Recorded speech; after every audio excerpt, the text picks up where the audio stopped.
And where am I? Here I am. I'm still behind the ghost.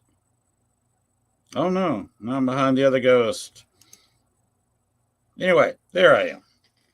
Anyhow, here we are, getting ready to do our show, and Bones wants to mess around. Anyway, welcome to the show.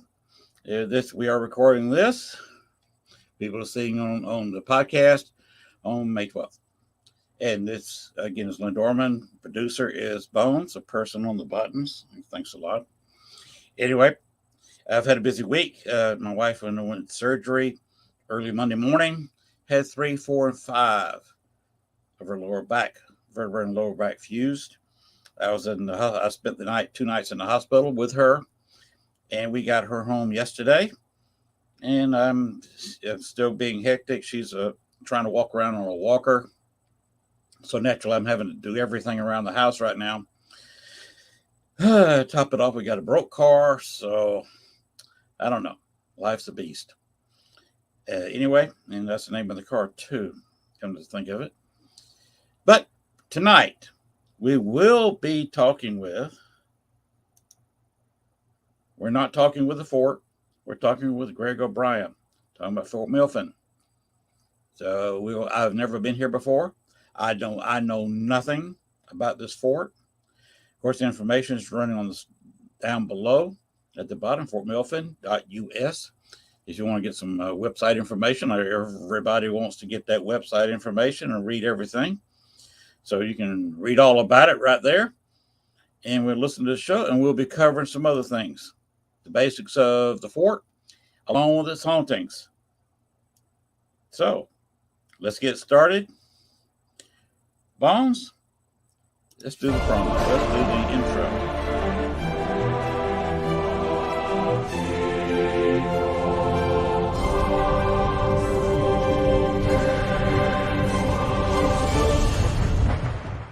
Warning, the following video contains strong language which may be offensive to some viewers and or inappropriate for children. The content within this video is intended for mature audiences only. Southern Fried Paranormal with Len Dorman featuring Bones. Catch us on Spotify, iHeart, iTunes, Spreaker, Facebook, Stream, and everywhere else you catch your podcasts. And of course, WLFE-DB.com. Now, from the backwoods of southeast Arkansas, right beside the Bayou Bartholomew, the longest bayou on the planet, broadcasting from downtown metropolitan Cane Creek Township, here is your host, Len Dorman.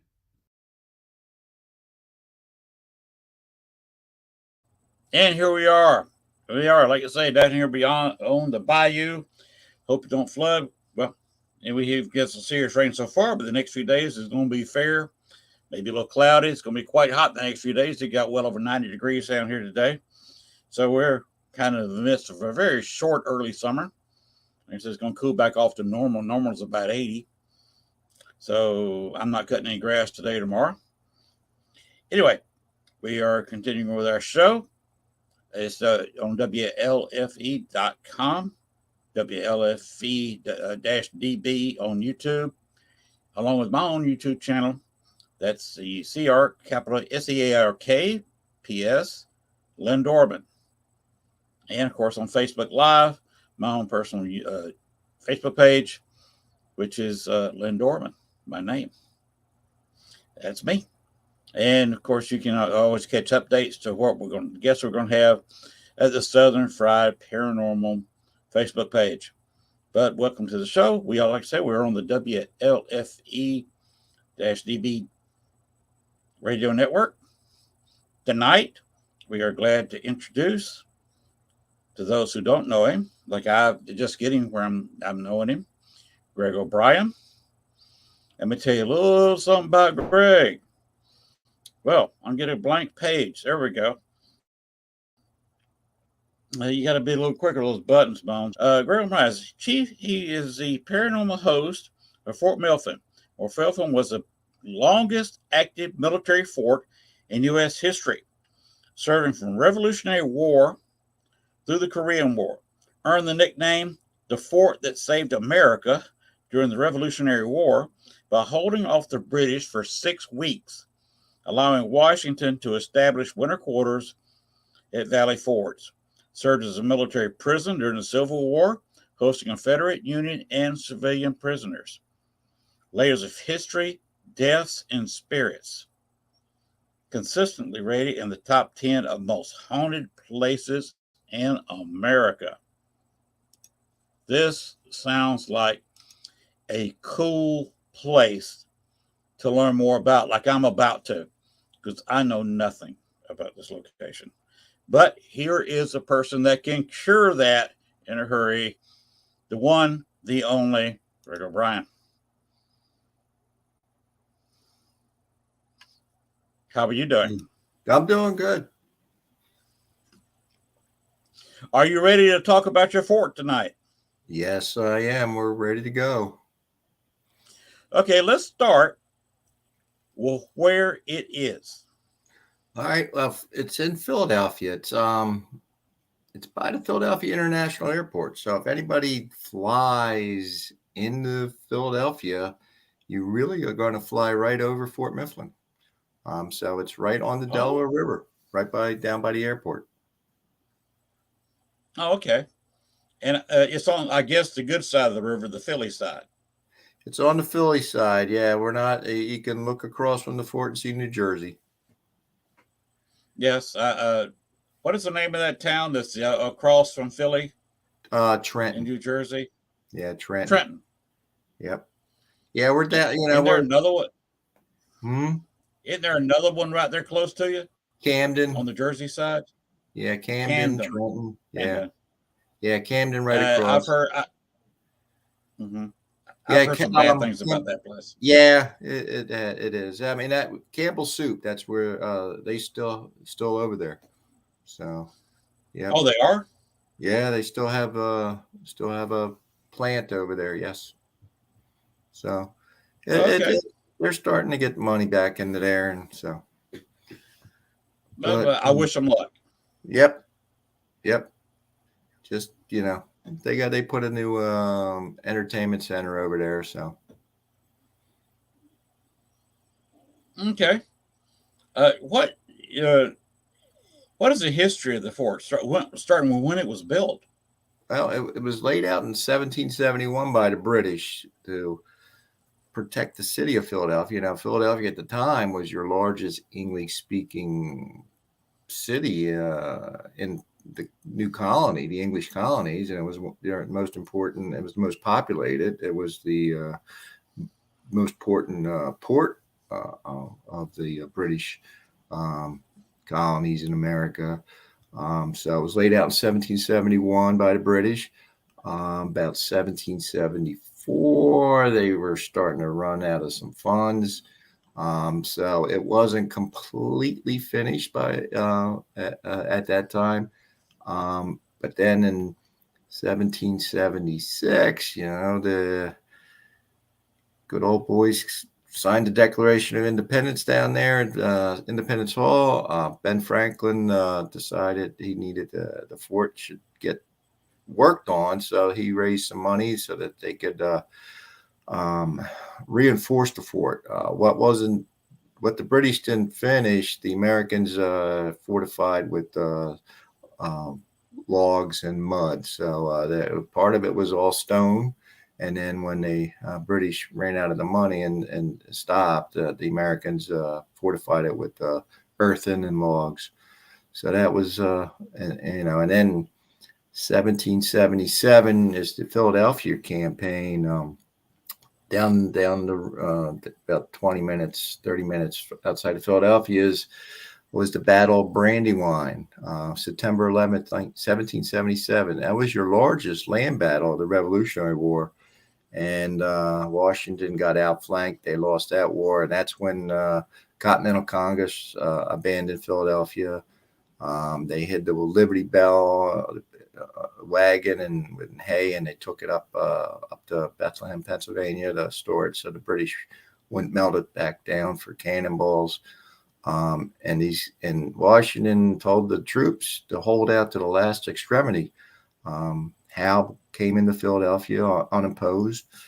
So he needed reinforcements as resupplies. So the British came up to Delaware. There was 250 British ships. The Americans had sunk spikes across the Delaware River and had some chains, and the British right below the waterline, so the warships couldn't get past. And this started in September, October, and they were holding off. The Pennsylvania Navy. Since Pennsylvania was the first, only of the colonies that didn't have an ocean coast, the Pennsylvania Navy was basically little rowboats. And these guys would go out and harass the British warships. And so the British were trying to unload this resupply Howe in Philadelphia, and our guys would come out and harass them and attack. And this kept going on for weeks. And eventually the British, Fort Mifflin at that time was an island. It was called Mud Island. So eventually the British built land batteries around. And then come November, they just started pounding the fort, and they were firing 1,000 to 1,100 cannonballs an hour onto the fort. And you had 400 men there, and about 250 of them were killed.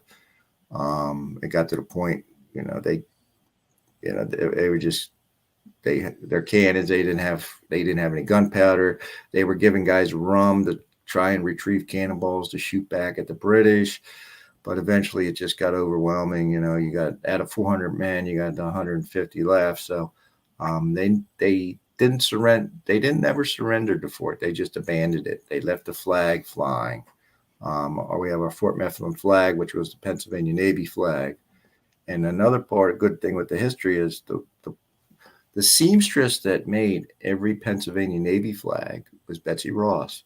So our flag that flew over during battle it was seamstress Betsy Ross. So we fly the Fort Mifflin flag all the time at the fort. It's a red, white, and blue stripes, red on the top, and so that's the Revolution. And then when it was being rebuilt under John Adams, it was during the yellow fever epidemic of Philadelphia. And you had the French officers. It was French officers were in charge of rebuilding it. And again, it was during the yellow fever epidemic. So you had deaths there of yellow fever. And then War of 1812, Philadelphia was not the capital anymore. So the British didn't make it up. Then the Civil War, it became a military prison. All the Fort McHenry, Fort Mifflin, all the forts, they became military prisons.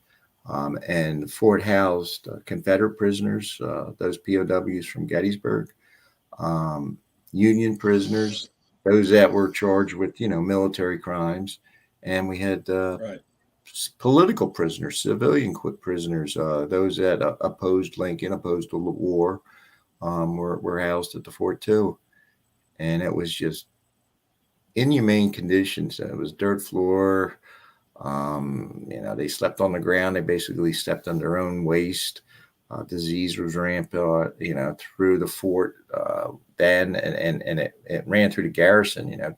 The sickness just started to spread. So you had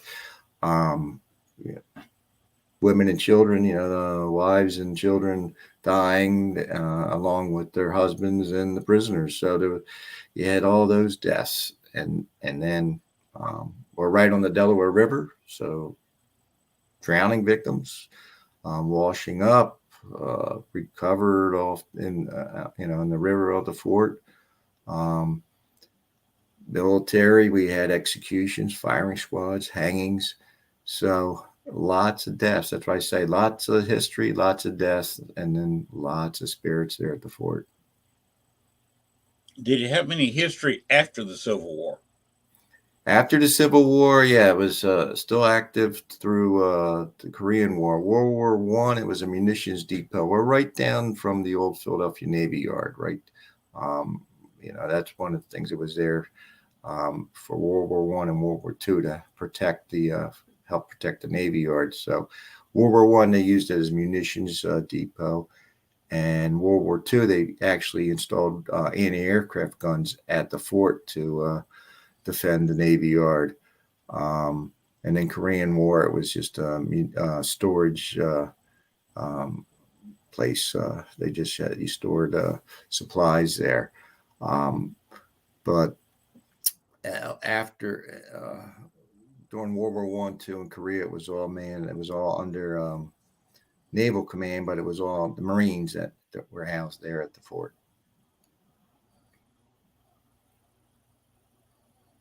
Okay. When did the U.S. finally stop using it? When was it? 1954, they stopped. They deactivated it, and then in 1962 they decommissioned it, and it was deeded over to the city of Philadelphia, and it basically was pretty much abandoned for about 10 years until it was getting close to the bicentennial. So they decided they needed to do something. So historical group came in to start repairing and getting it, open for the bicentennial.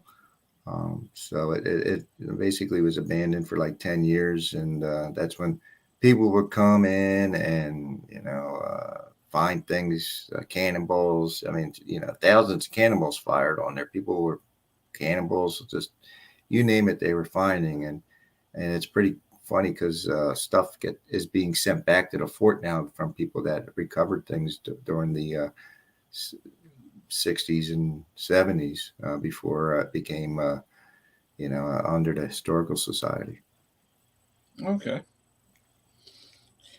So when did they open it back up for? Back in 76, they opened it back up for tourism.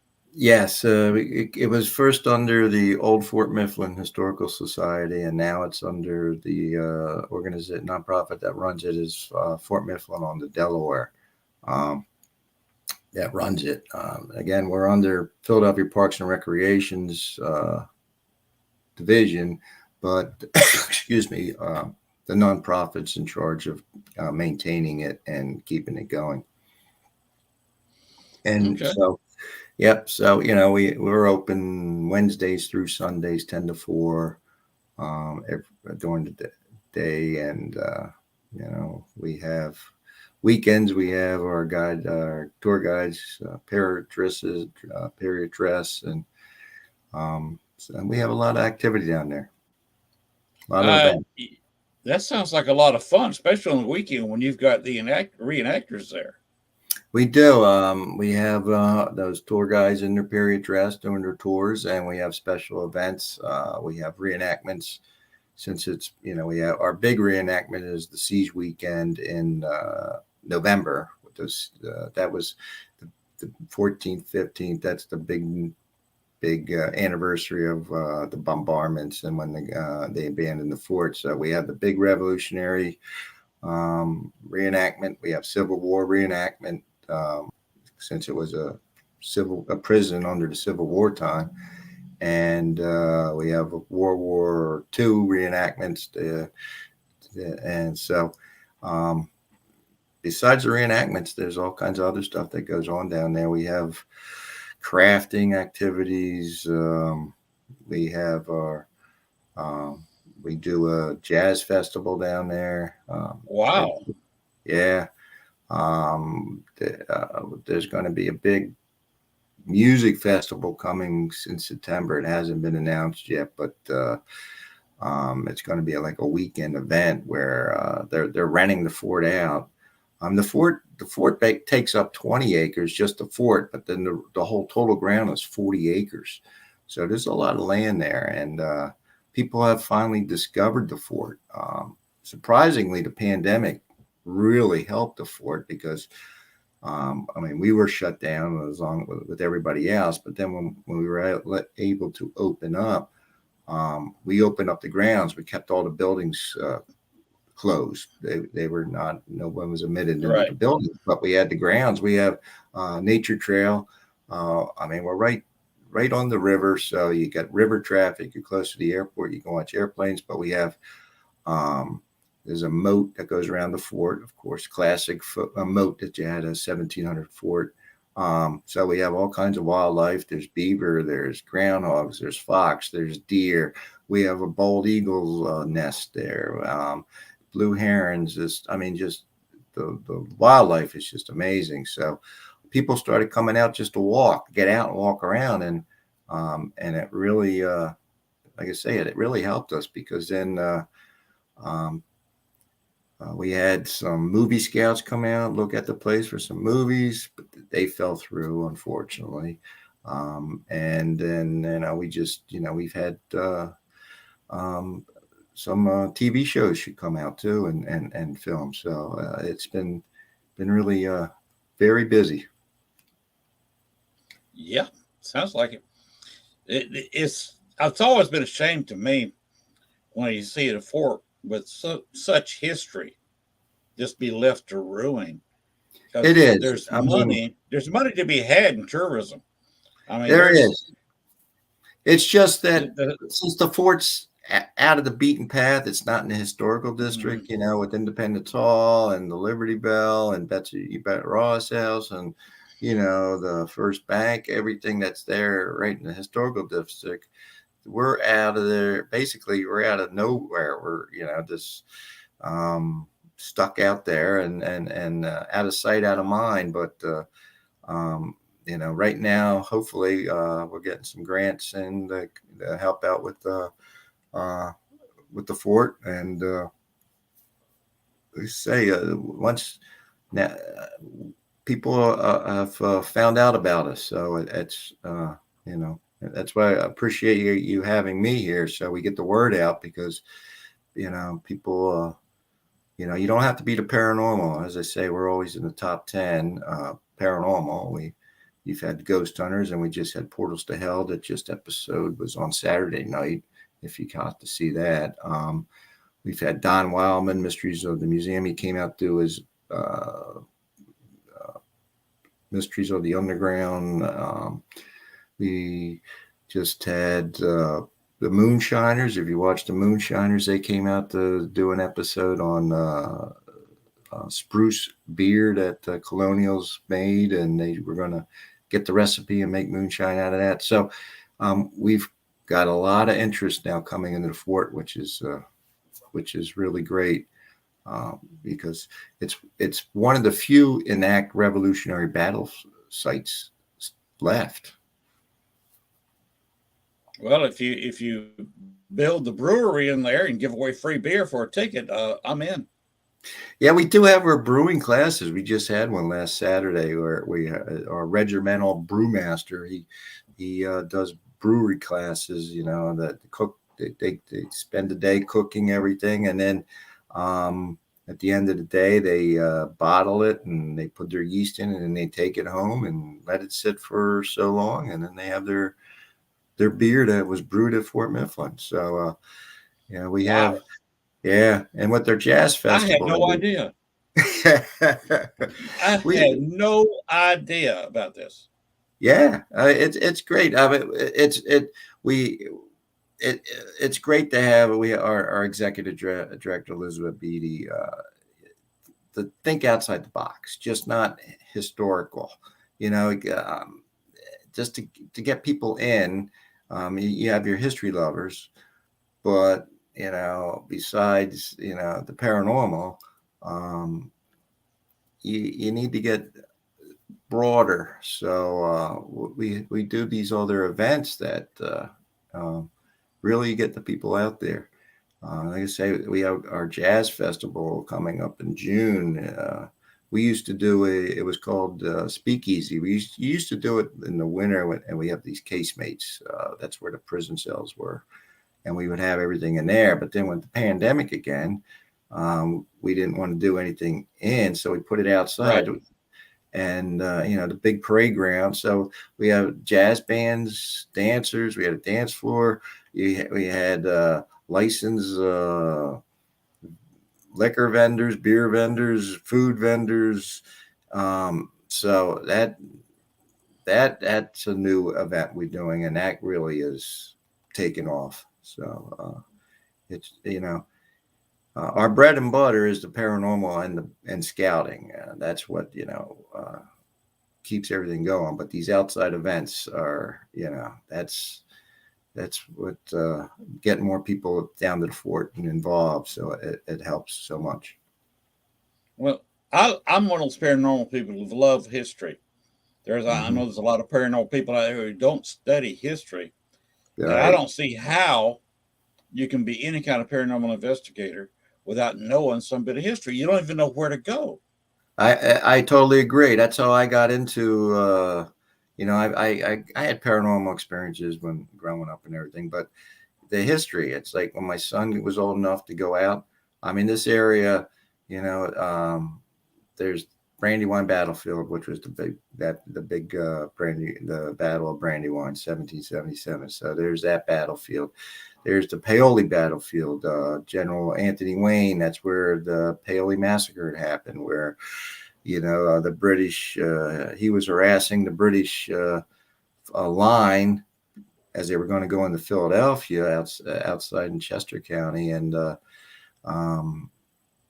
he got a little too aggressive. Washington was telling him to back off a little because Washington was still over in New Jersey as they retreated. He was over there in New Jersey, and he was, and that's when the British they ordered the soldiers to remove the flint from their rifles and bayonet, and then they just came in with their bayonets and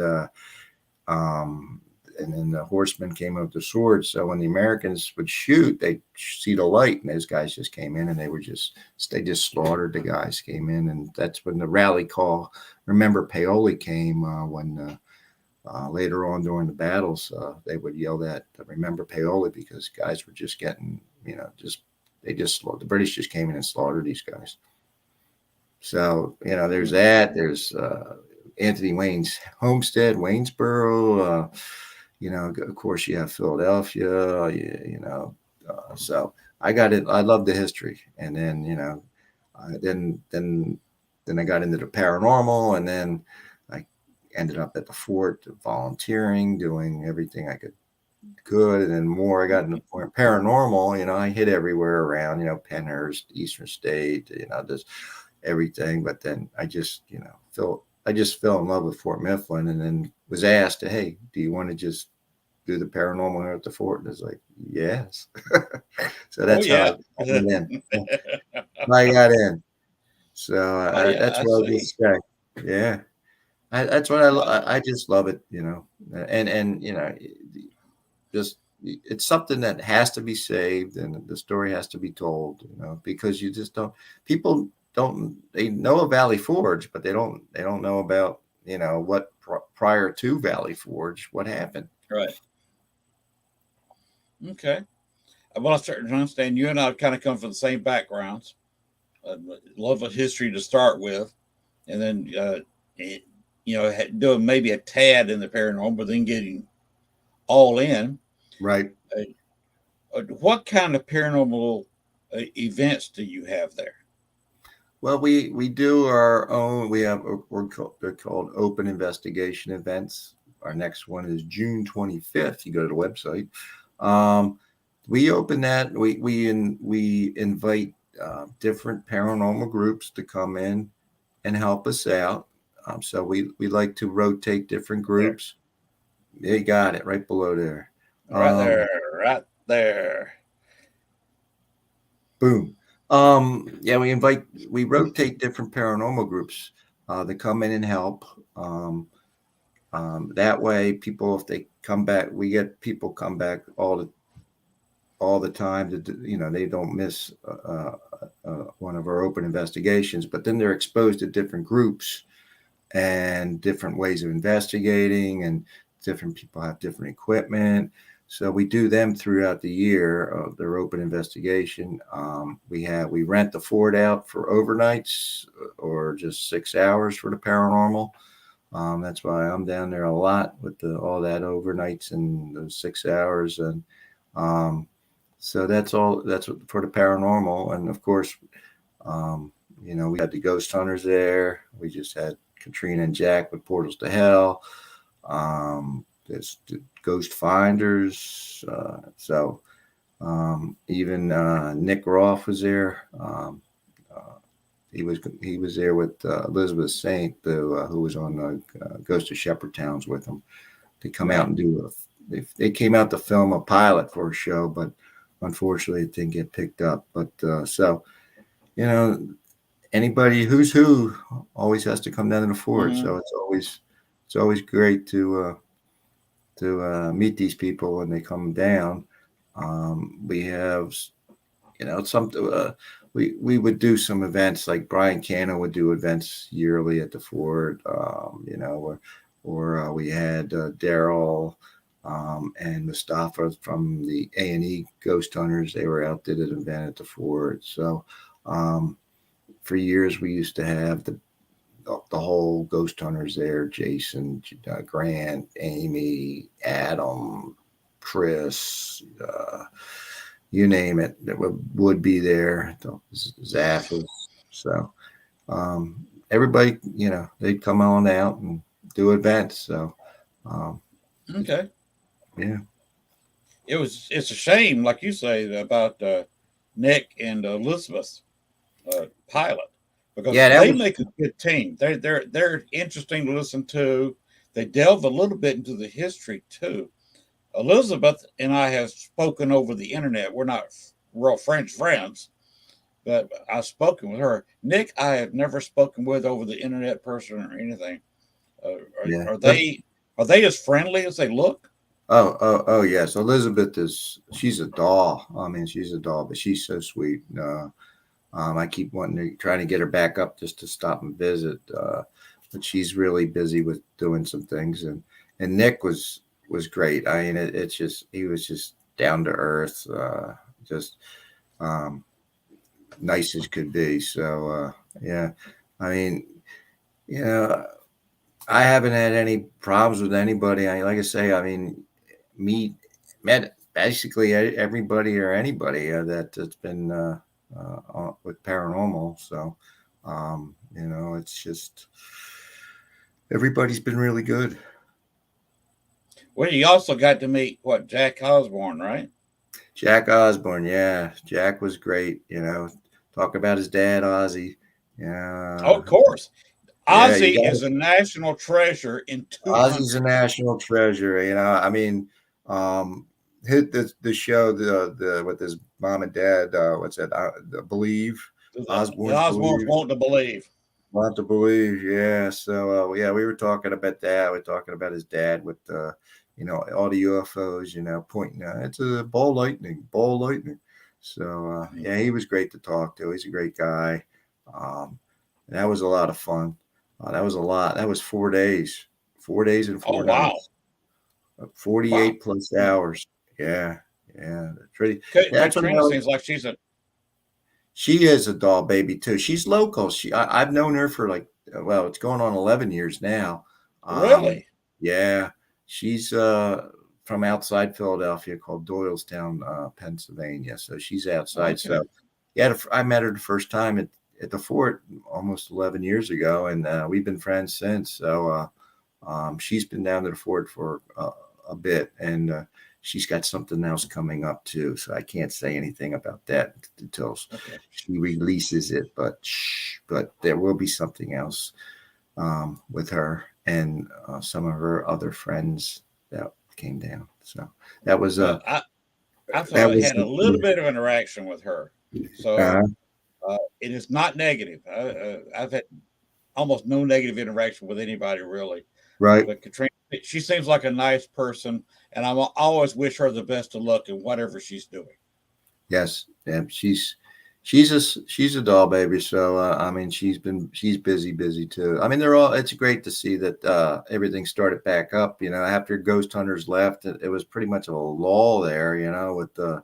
And now the shows are back. So it's a good thing. It could be a bad thing, good thing, but I mean, hey, as long as they keep busy, that's good. Keep the interest in the fort keep coming back. But you run. How often do you run paranormal events there? Every month? Every couple of weeks?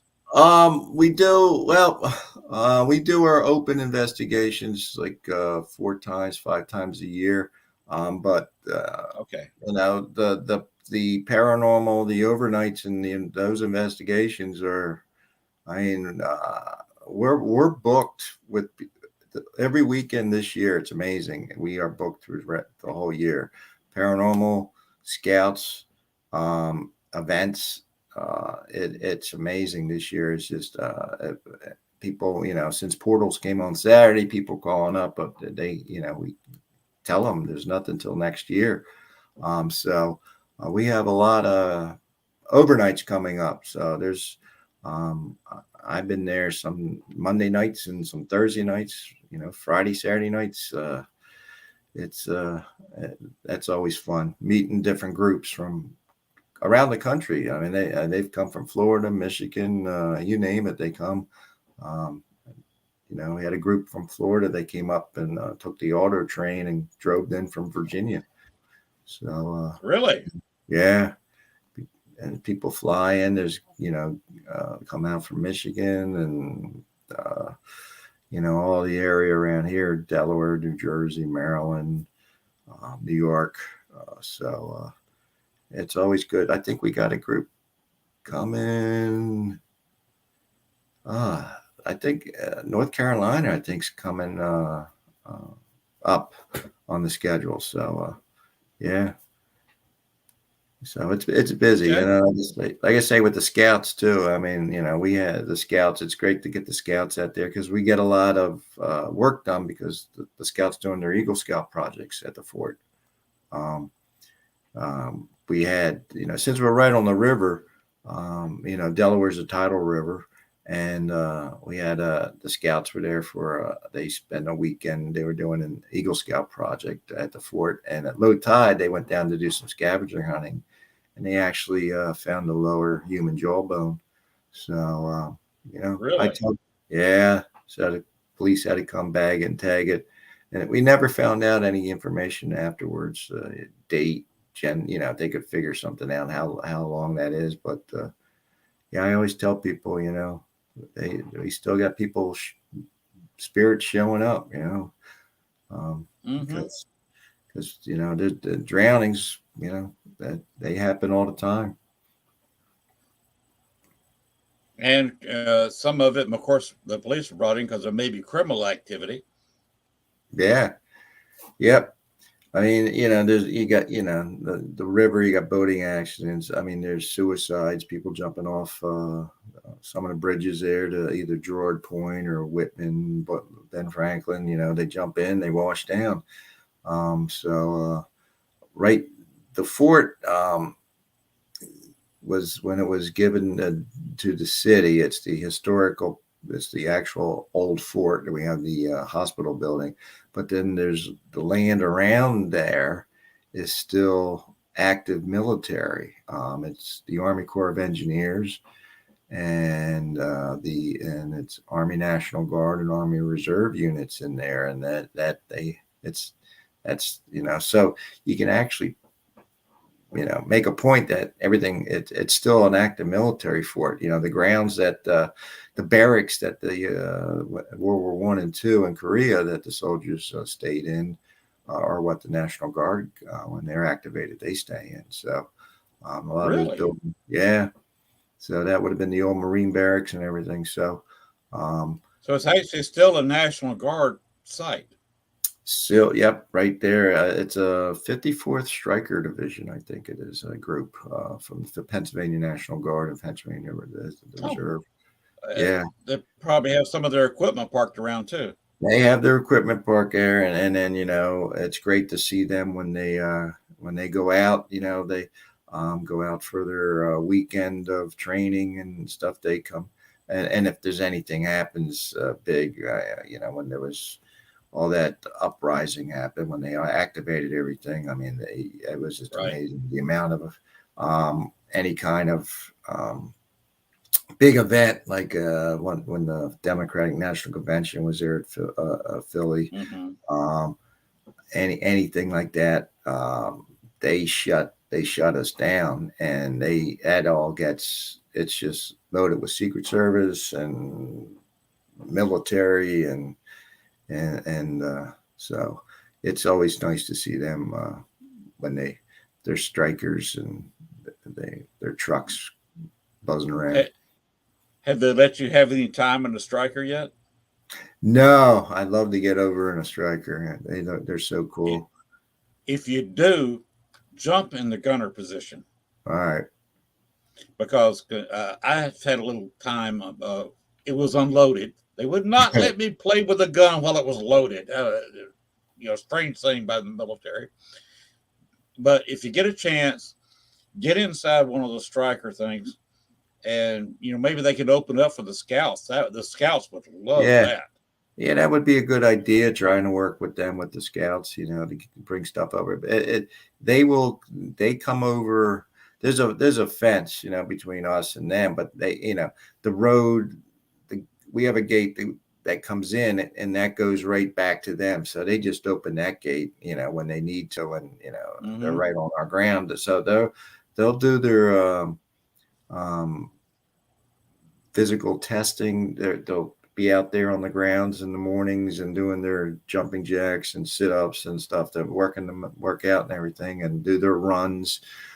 So yeah, they're still on the grounds of the fort. So it's pretty neat. Yeah, that would be a unique thing if they want to do some PR with the Boy Scouts, because if I know Boy Scouts, they would love, even if it was just one striker, right? And let them have a little bit of tour in there. Some of those guys would pay money to do like I did and sit in the gunner's seat for a while. Yeah, and that's a good idea. They just got a new commander over there at the Army Corps, so. Yeah, that's something that should be talked about.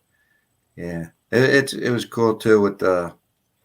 They would play taps at night over the loudspeaker, and of course you hear it at fort, and reveille in the morning. So that was really cool. When taps would come, everybody would if anybody's in the fort, and everybody just stood still and right, didn't say a word, and that's really emotional with that playing over the fort. Yes, it is. To any listeners who've seen this, if you're not used to being around a military fort, that's just how things are done. Yep. They play taps in the evening, reveille in the morning, and when they play taps, regardless of what you're doing, if you're sitting in your car, you sit at attention. If you're getting out of your car, you stand there in the doorway at attention. If you're walking across the parking lot, you stand at attention. Yep. That's the truth. And by the way, I have a 4-year college degree, bachelor's, from Troy University.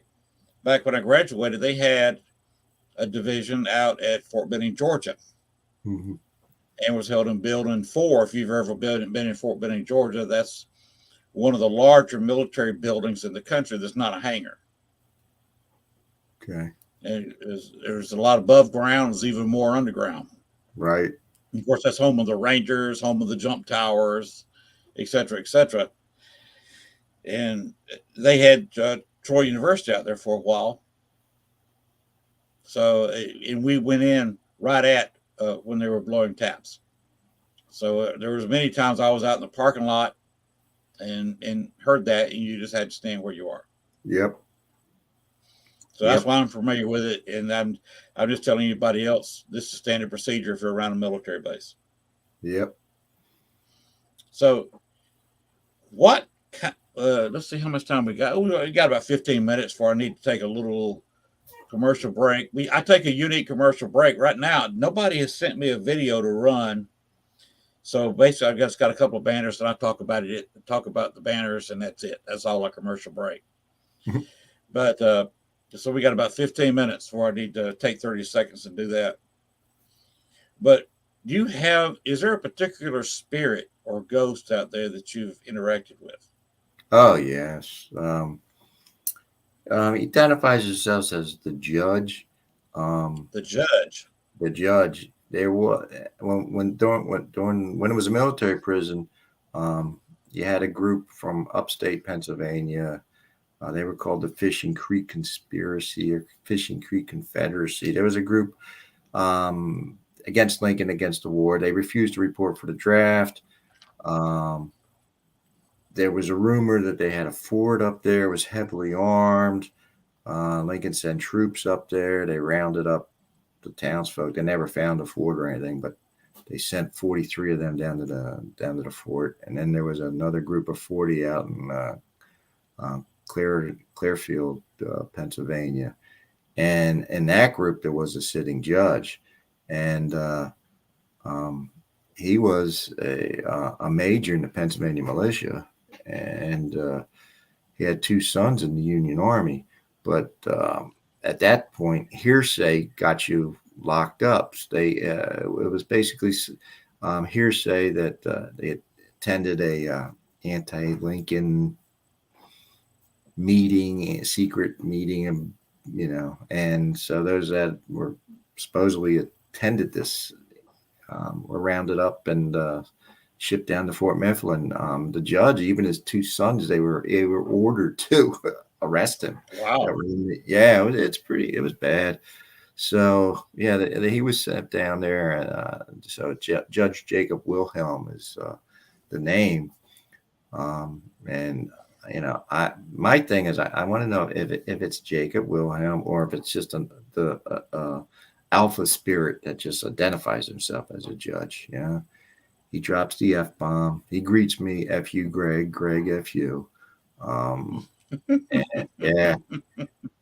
Females are whores and bitches.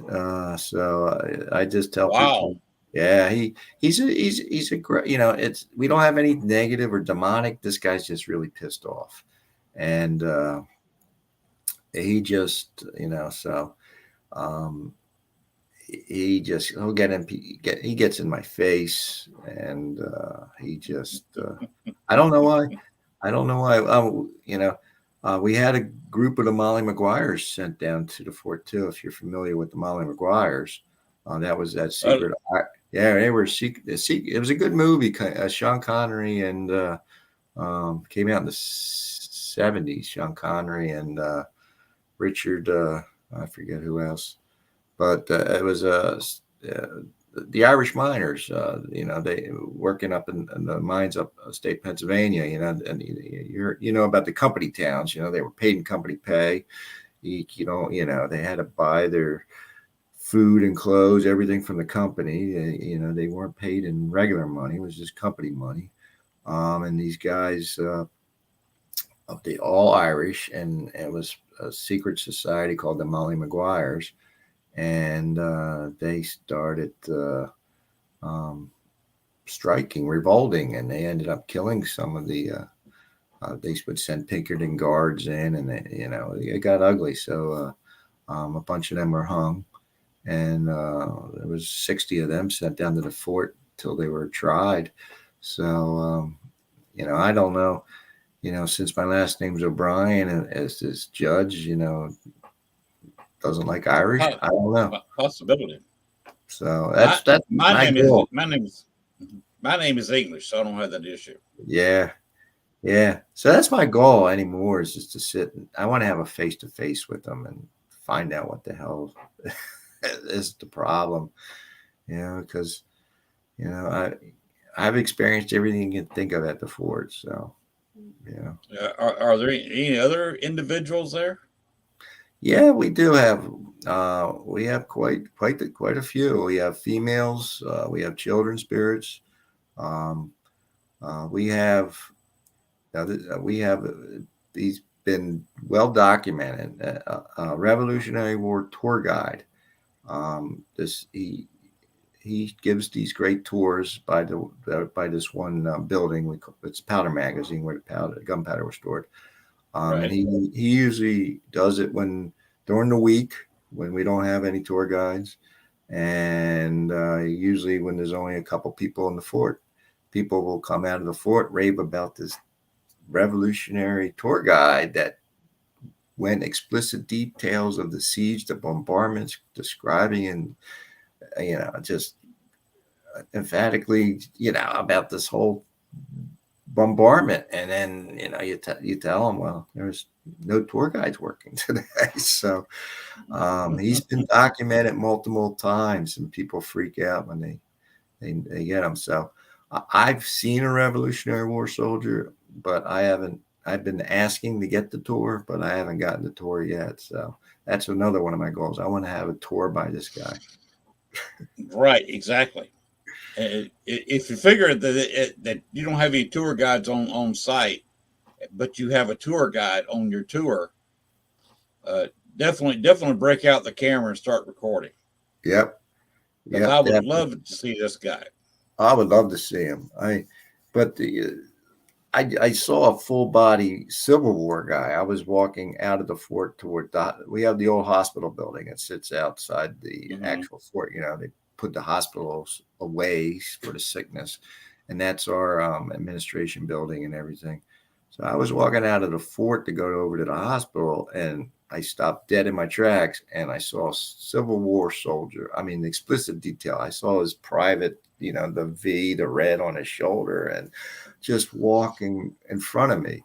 And I just stared at him, and then I'm like, and then he disappeared, and I'm like, oh my God, why didn't I get a picture of him? I just was like, wow. Wow. It was explicit detail. I mean, the uniform, the hat. I mean, it was unbelievable. And then I guess he was going over towards the hospital building, and then he just disappeared. So wow. Now I always have my camera in my pocket right there. So anything I can take or get a picture. But, you like to walk around with a recorder because, pick up everything. You get hay. One time I'm walking and I got a yell, attention, and I stopped dead in my tracks, and I did a salute, and then I kept walking because, I didn't know if they thought I was an officer or if an officer was walking by. So I made sure I saluted. So it's active. Okay. It's very active. Like I say, we have documented children deaths during the yellow fever, and you'd have to walk drownings and females, drowning, yellow fever, gastrointestinals during the Civil War. That everybody was getting sick because they would the prisoners. They called it was a half a barrel that was stored in the casemates. That was for their waste, and they would dump that in the river every 2 weeks, but then they draw their drinking water out of the river. So, of course, these guys were just getting sick. They were just, and with the tidal river, it doesn't make any difference which way you put the intakes and outtakes because they kind of swap places.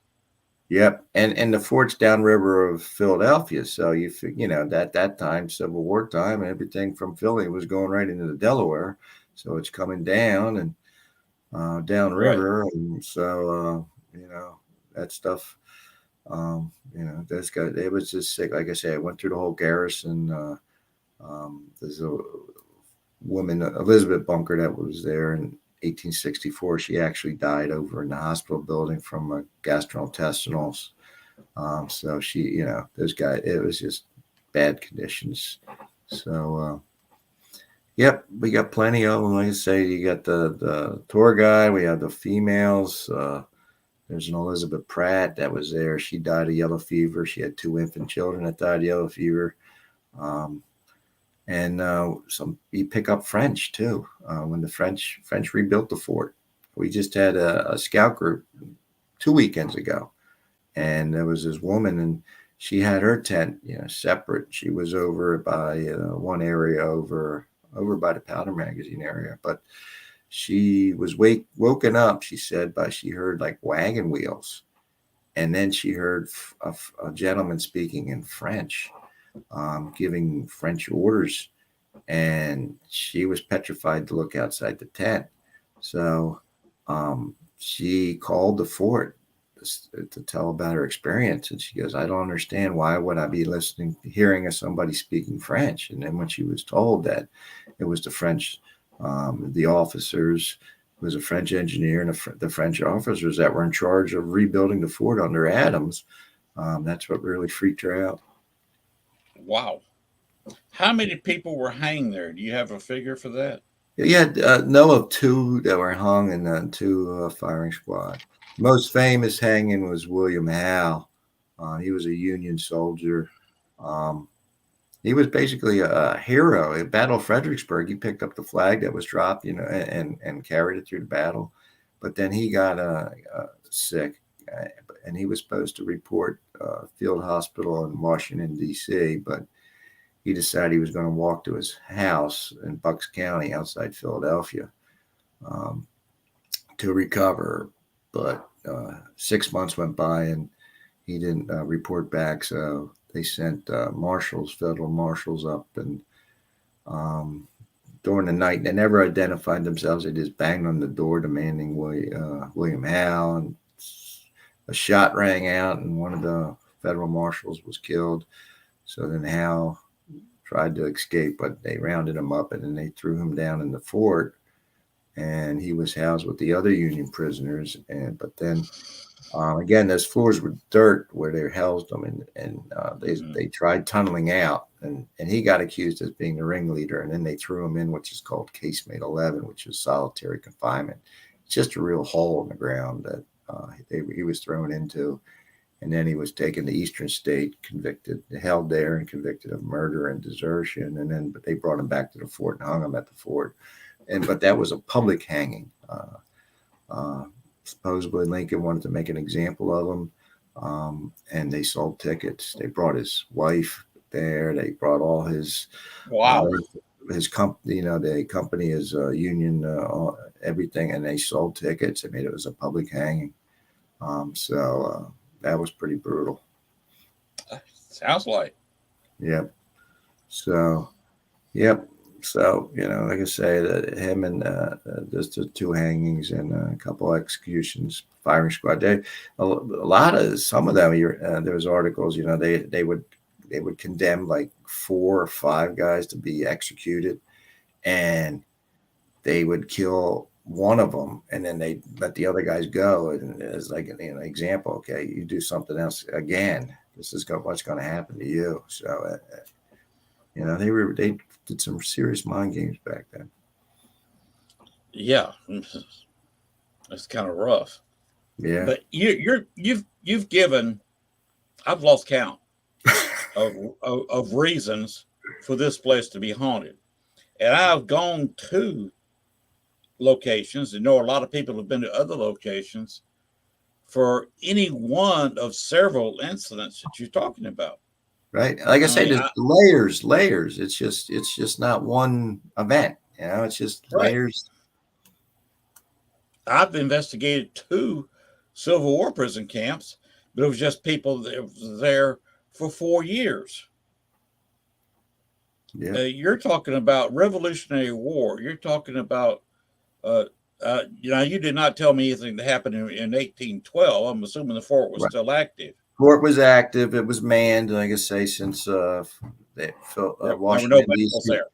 Yeah, Washington, D.C. was the capital then, so there was no fighting at that time. No. But of course, that would be a non-haunting incident. But then you're talking about the Civil War, of course. Right. That's going to bring activity. The Revolutionary War, of course, is bring activity. Right. And the constant activity of the place will keep your energy level up.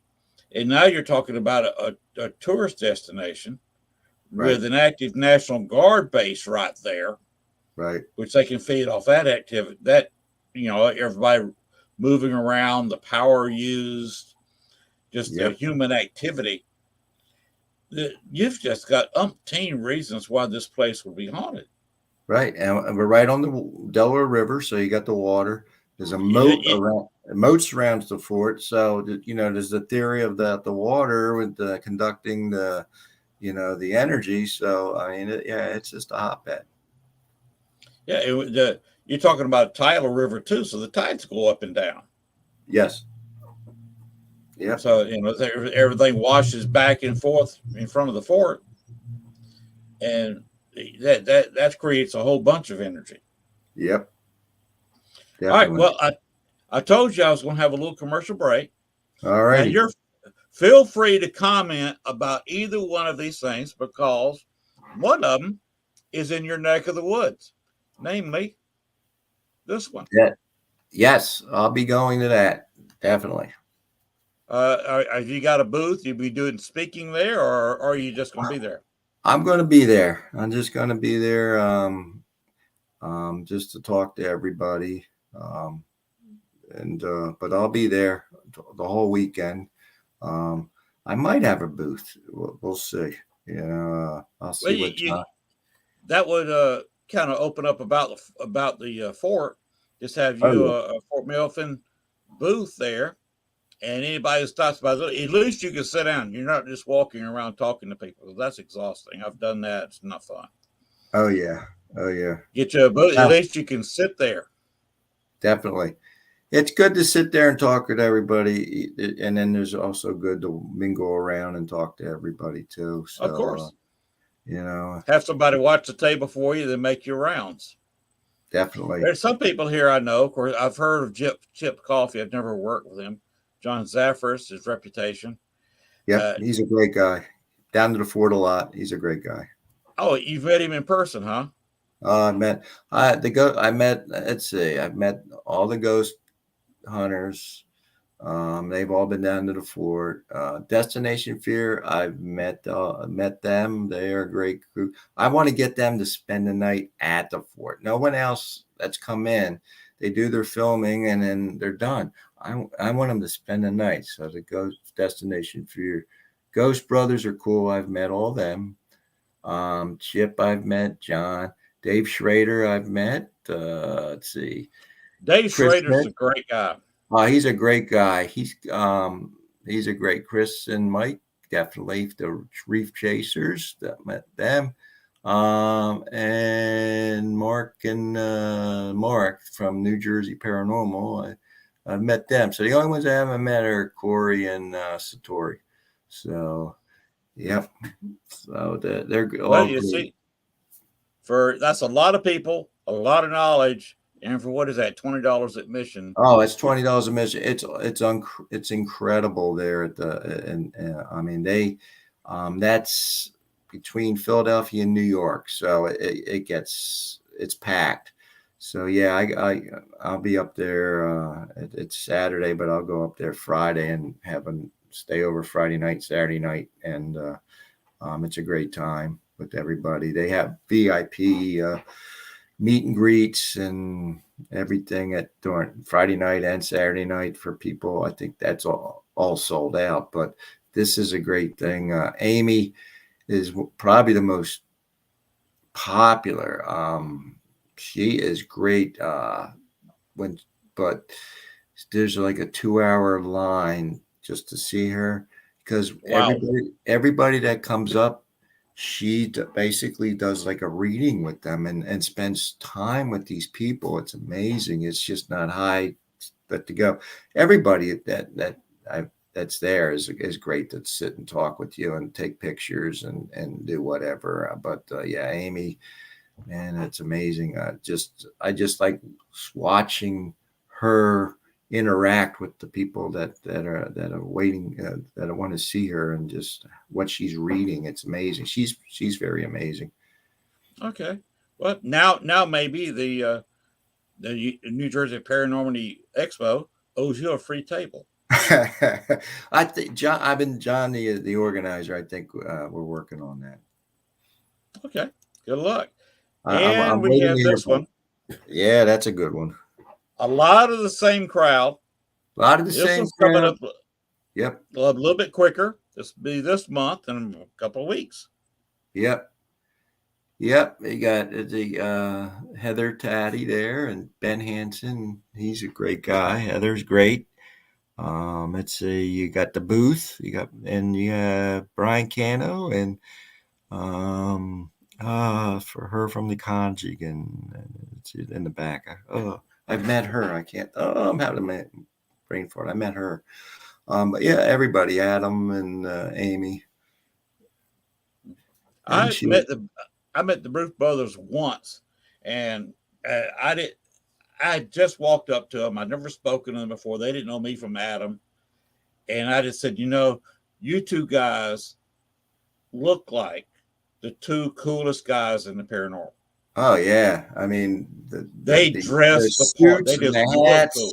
Oh yeah, They walk in beautiful. the room. They say, "Those are cool people. I want to go talk with them." Yep, yep. There's some good guys. Yeah, I met them. There was an event at Penhurst a few years ago, and they were they wanted to do some filming there, but I don't think they ever did. But they're really really good. I met them there, and before that years ago at somewhere else. But yeah, great guys. I think they're working on some new film right now. They have a lot out. Their DVDs. And I've heard, if you remember the Ghost Brothers show, their first episode, their first season, was shot at the Allen House down in Monticello, Arkansas, which Okay. that house is sitting about 30 miles from where I'm sitting right now. Wow. The 'Cause, Ghost Brothers are funny. They're great guys.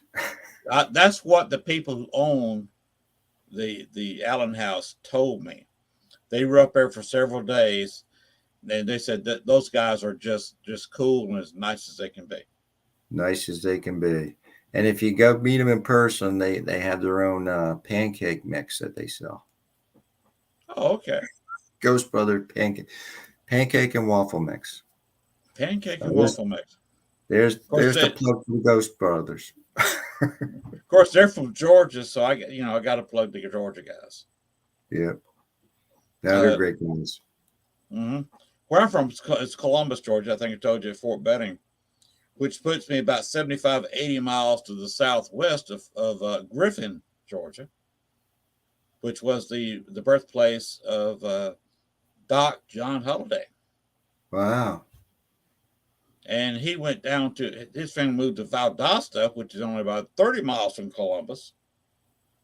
And that's where his mother passed away. Hmm. And so I'll get a little history there. Plus, my hometown is also the hometown of Coca-Cola. And if you remember, if you're a Chicago White Sox fan, you remember Big Frank Thomas. Yep, big old Frank Thomas. Yep. Also from Columbus, Georgia. Wow. He and I played on several fields in common. Not at the same time. There's an age difference, but we played on some of the same fields. So that's a little bit of my history. Oh, Dave Schrader, he is a really great guy. His Darkness Radio was the thing before everybody else jumped into something similar like this show. Everybody's doing the Facebook Live, the YouTube Live, the podcast. He's one of the ones that started that with Darkness Radio. Oh, definitely. He was ahead of his time. He's a nice guy. He actually interviewed me about an incident that I experienced in Bachelor's Grove Cemetery. Oh, okay. He conducted the interview in Bachelor's Grove Cemetery, and during the interview, I was standing almost the same spot where I had the experience. Wow. Yeah, he's a great guy. That was one of my favorite shows, the Holzer Files. I love that show. Oh, the Holzer Files was absolutely amazing. I was very disappointed they did not give them another season. Yep, I was shocked to hear it. But of course, now Dave is on YouTube through 3-4 nights a week now, 5 nights a week. No, he's busy. Him and all of them, doing stuff now. So yeah, everybody's keeping busy because and it takes a little bit to do a show. I don't know how you do 4 or 5 nights a week shows, because this 1 2-hour show keeps me rather busy. Right. Yeah, it's amazing. And, and then, throw in any kind of filming and editing and everything. It's just, I don't know how they just do it. I mean, what Portals to Hell, like I say, the production crew showed up on a Sunday. We were there till Wednesday night, and, and then boom, they're on to the next place. I mean, it's just Mm-hmm. amazing the way they do it. And then, when they get done filming all that, they jump into something else. I mean, they're constantly keeping busy. So it's amazing how they go about doing it. The mental thing there would confuse me, being in one place for 2 nights, 3 days, whatever, and then you maybe have one travel day, and then it's another location for 2 nights, 3 days. Uh, Give me 3 or 4 weeks like that, and I'd be stir crazy. I'm not sure I could do that. Yeah, it's amazing because you got to do. They got the production company's got to do. Set everything up, preset. Do history. I mean, there's so much work. I mean, it's just amazing. I mean, most of them drive. Like the film crews and everything. They got the big vans. They drive site to site. It's just the talent, as they call them. They're the ones that do the flying and everything. But everybody They're the ones else, making the big money. yeah, the producers and everything else, they'll do their flying. But man, there's the camera ops, the camera guys, the sound guys, they drive in those vans. I don't know how they come out. Like I say, they showed up on a Sunday and they started filming, the background stuff and doing all that stuff. I mean, nonstop, 12-hour days. They just, I was amazed. And then break everything down, pack it up, break it down, and then off they go to the next location. It's like, wow, amazing. But you were saying something about nobody's ever been there overnight. No film crew. They're usually there till 2 in the morning or so. No one's spent, filmed. We have paranormal groups, of course, spend the night, but like no TV show, like Destination Fear. Those guys, when they go in and they spread out and spend the night somewhere, because I can place those guys in good spots for each one of them to spend the night. So that would be neat to see because. The groups that spend the nights, what they capture is incredible. What they got their cameras up and stuff. It's amazing. Some of these groups, with the equipment they have, with their static cameras and everything, and they put up and what's caught overnight is just pretty amazing. So I'd love to see a show just do it all night there. Just not come in and do some, because it only ends up like 42, 43 minutes, of TV time. The rest is all commercials. So there's so much that's captured that they don't even put on. It's just, it's just how it goes. Mm-hmm.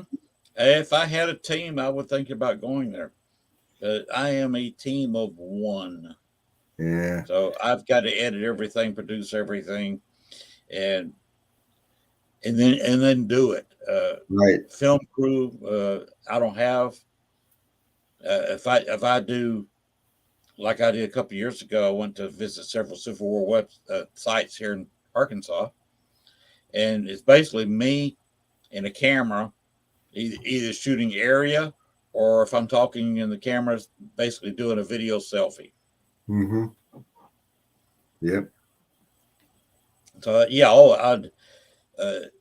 Don't tempt me if I had a whole team, 5, 6, 7 people. I'd go in there as soon as you let me in there during the day, and set up every camera we had, set up areas to recharge the batteries for every camera we had, and then I wouldn't leave until you pulled a gun on me and told me to leave. Yeah. Oh yeah. Well, we get there's those that. Really, it's like that, it's like, all right, guys, it's time to go. I want to go home, man. Oh, yeah.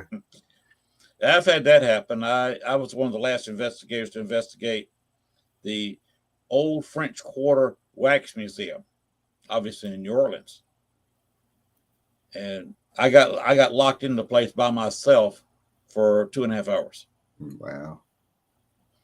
And he finally said, "Okay, you got to go at about 4:30," and I'd already started tearing down a few things, and I got everything torn down. He said, look, we got to go.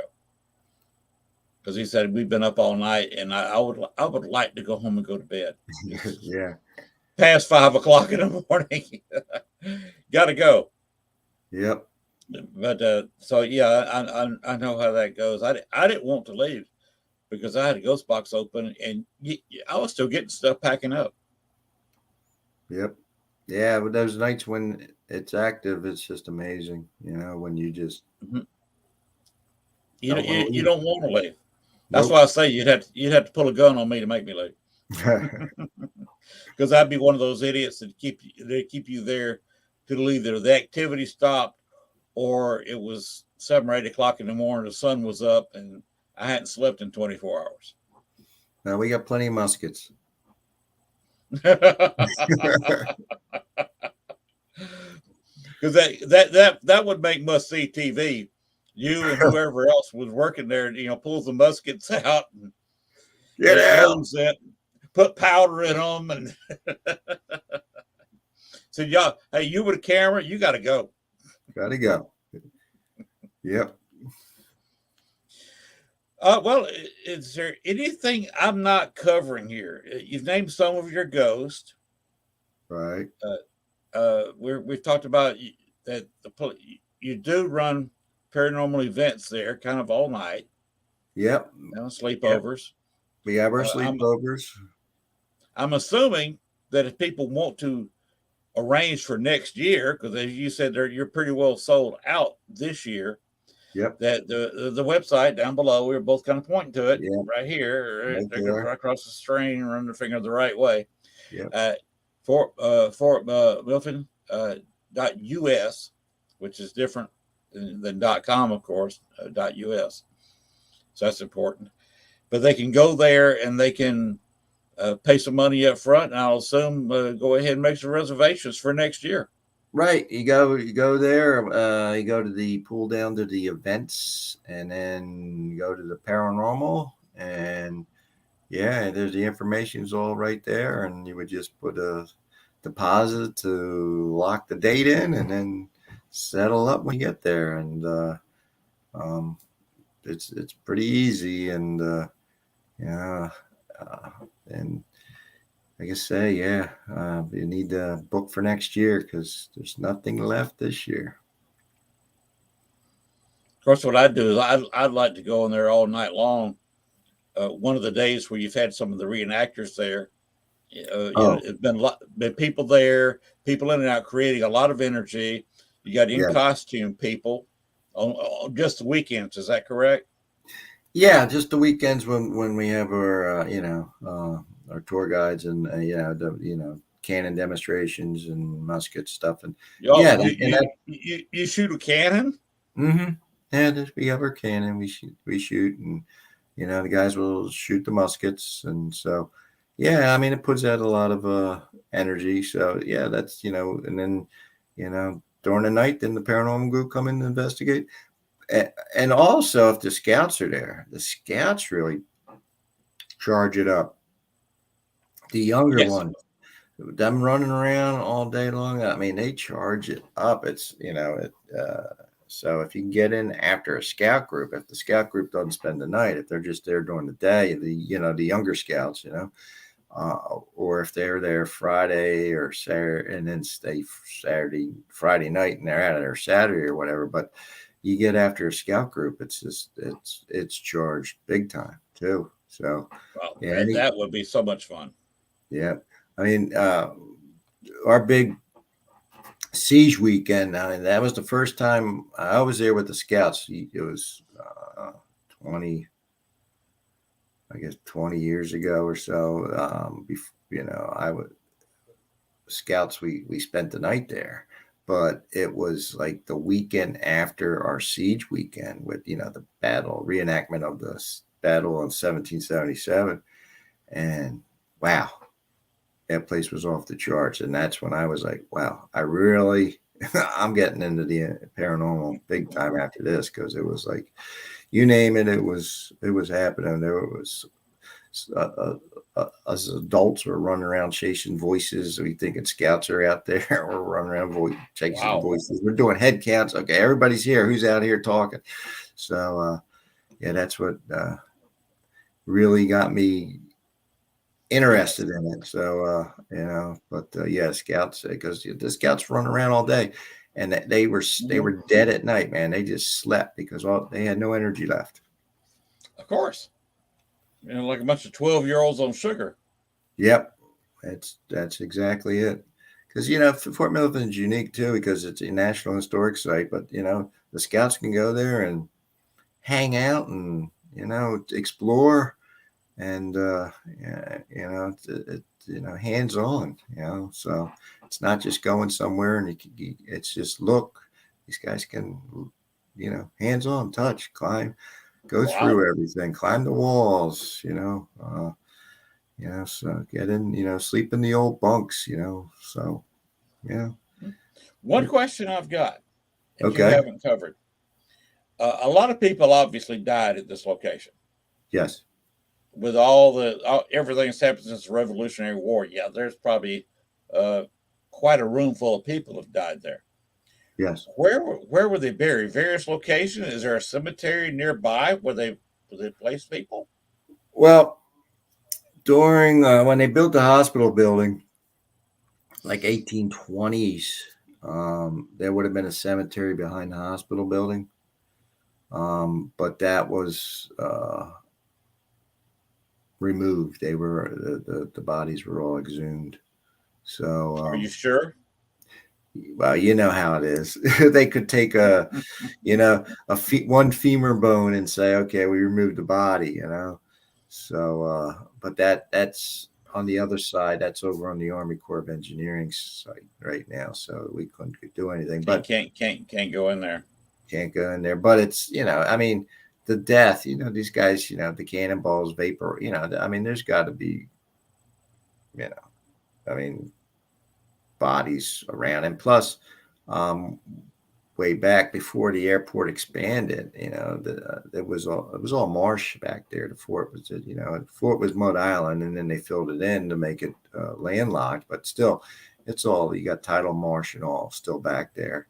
But before the airport expanded to one runway, it was just barren back there, and it was an actual dumping ground for bodies all back in that area.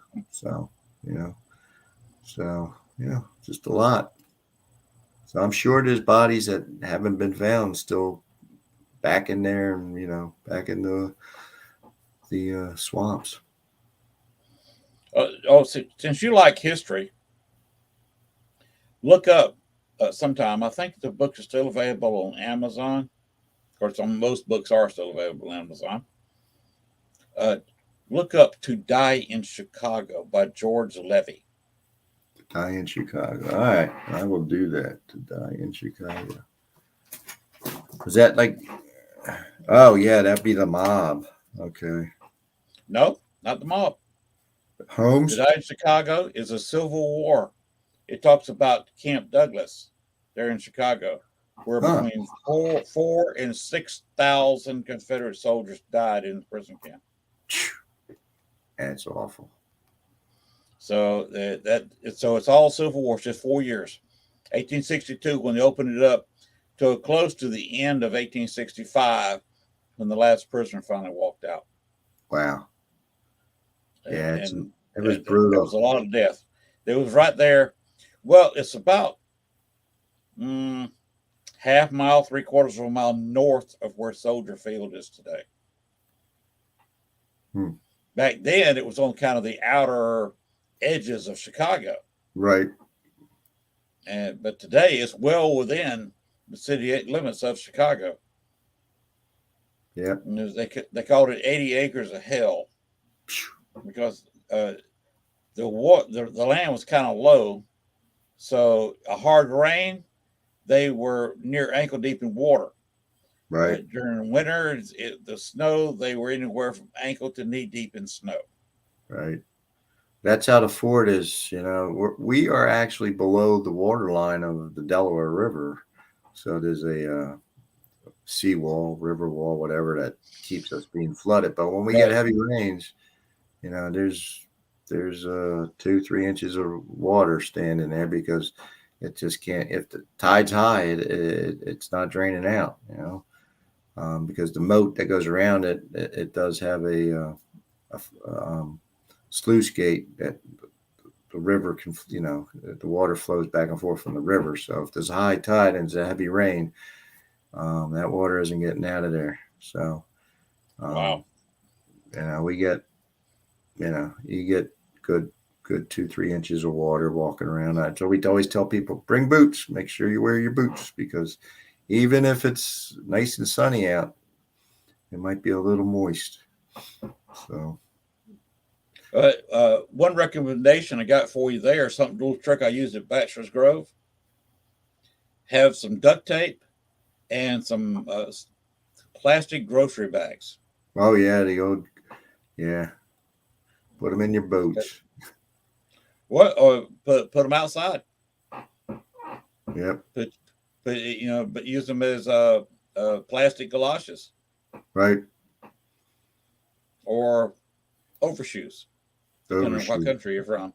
Yeah. Because I've done that at Bachelor's Grove. Took it, but that's somebody. We had a creek we had to wade, and what we do is I just get some grocery bags and wrap them around the ankle and just put some duct tape, couple rounds of duct tape on the pants, and they were good to go. Yep. So that just a suggestion for some. If you got muddy grounds, plastic bags and duct tape. Definitely. Yeah. Is there anything else we need to cover? We still got plenty of time here. We still got over 30 minutes. So can you think of anything we have not covered? I can't think. I mean, the hauntings are hauntings there. I mean, like I say, we do you have a soldier walking a post? That seems to be a common theme in. We have one that will walk up on the wall. Yeah, we have the wall, and he's been sighted quite often walking up on the wall. Weird light anomalies. You just see these bursts of lights all through, and I don't know if it's residual musket, cannon fire. Who knows what it is? Someone suggested, well, it was Chris Fleming who was there with the Portals to Hell. He called them spirit lights. I call them light anomalies. Yep. And they caught them too. They caught them on camera. They're not orbs. They're not orbs. No, they're not. No, they're not. They're not orbs. They're not orbs. They're not dust particles or orbs or whatever. They're just, you see them with your own eyes, and they had a static camera out showing the whole parade ground, and they were capturing them, and they just were popping up different. I mean, they were big balls, and again, it didn't make the cut. I mean, there's so much that they caught. They don't have the time to put everything in, but that people see them all the time. It's either white or there's a blue color. You see them. Mm-hmm. Like I say, we have the children. We tell females a lot of times they might get a little hand on their hand. They say, "Mommy." So we have the children, and screaming lady that is notorious. The screams, I've heard the scream about, I guess, 4 times over the years, and it's a blood curdling scream. Somebody tries to say it's maybe a coyote, fox, or eagle.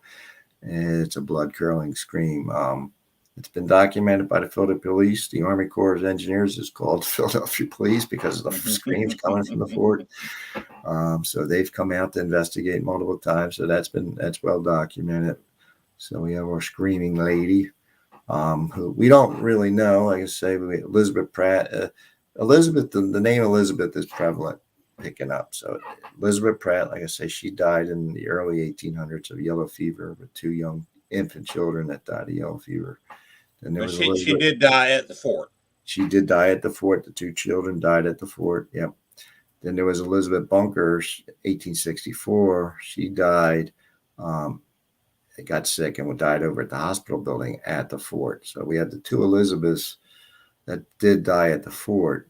Now there is another Elizabeth that at one time in the 70s, there was a motorcycle gang, and there were 4 females, teenage females, that missing, and 3 of the bodies were found by the Delaware, above the fort, below the fort, but the 4th body never was found, and her name was Elizabeth. So there's a suspect that her body was dumped around the fort somewhere, so it never been found. So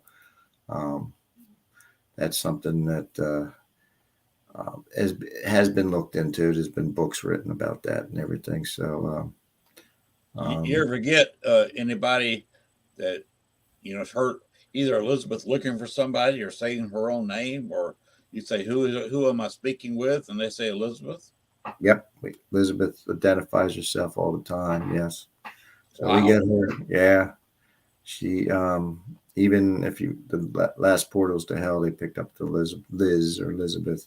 So, yeah, that's an incredible find. Yep. So she's there. So there's a woman sighted all the time. We don't know, this is Elizabeth Pratt, Elizabeth Bunker. We don't know. Now, Elizabeth, like I say, Elizabeth, she died over in the hospital building, and I've had a couple encounters. I think it was her, because I was hanging out at the hospital building, and then, there's footsteps all the time over there. And there was one time it was just me, and of course, being a male, you leave the toilet seat up, and I'm just hanging out, and I hear footsteps go by. It's like, okay, that's the footsteps. But then footsteps went right to the bathroom, and you hear the toilet seat slam shut. I said, "Oh, I'm sorry, Elizabeth, that I left it up for you." So that sounds like my wife. Yeah, it was a slam too. Bam! Yeah, that's her. She goes in, that toilet seat's up. She's got to go. It slams. It slams. So this was a slam. So she wasn't happy that I had that seat up. And well, like that. Yeah. Dogs, cats. People hear the dog barking during the time when between 54 and 62, when it was inactive, before they decommissioned it.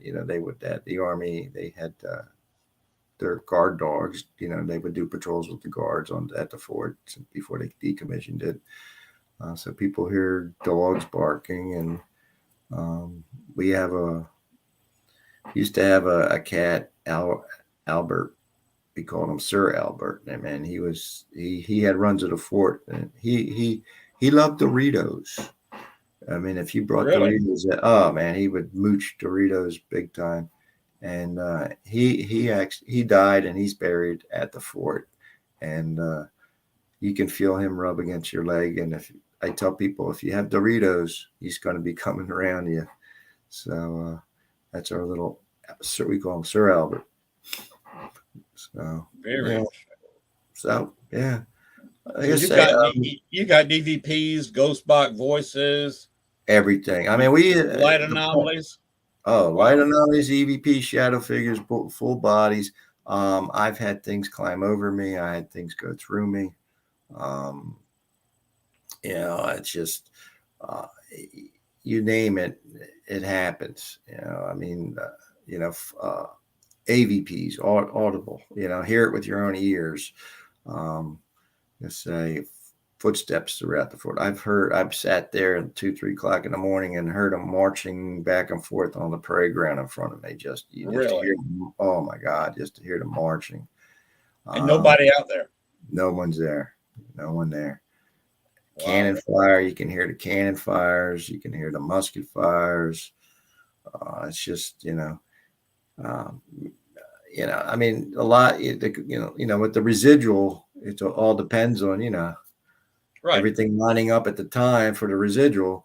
But the intelligent hauntings are just, like I say, what you get good responses, either the ghost boxes or your EVPs or just, equipment, with the telling stuff to turn it on, turn it off, intelligent, turns on, turns off. Mhm.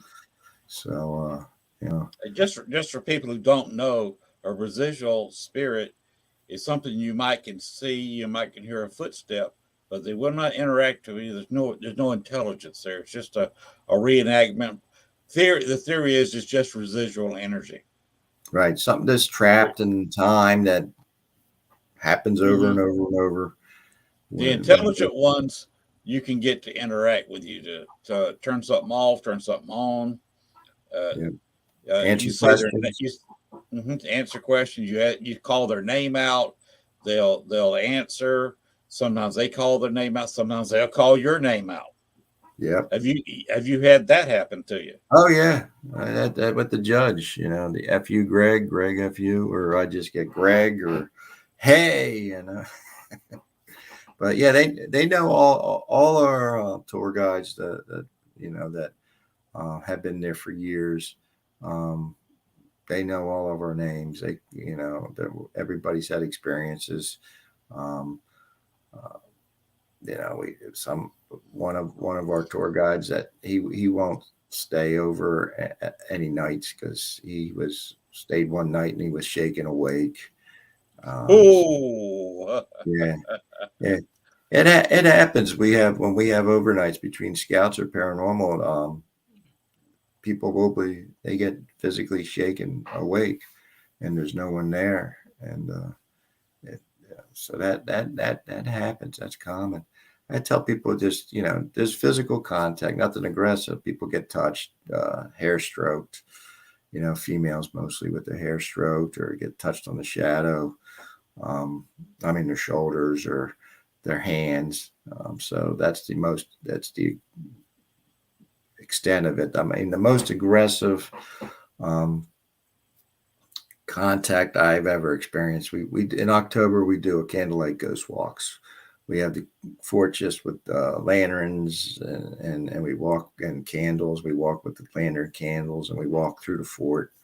And we tell the stories, about the different hauntings that happened at the fort and the deaths and everything as we're walking by. And um, it was at the end. There's the casemates, and again, the casemates they were built as bomb shelters for the troops during under Adams, but then they became the prison cells for the Civil War.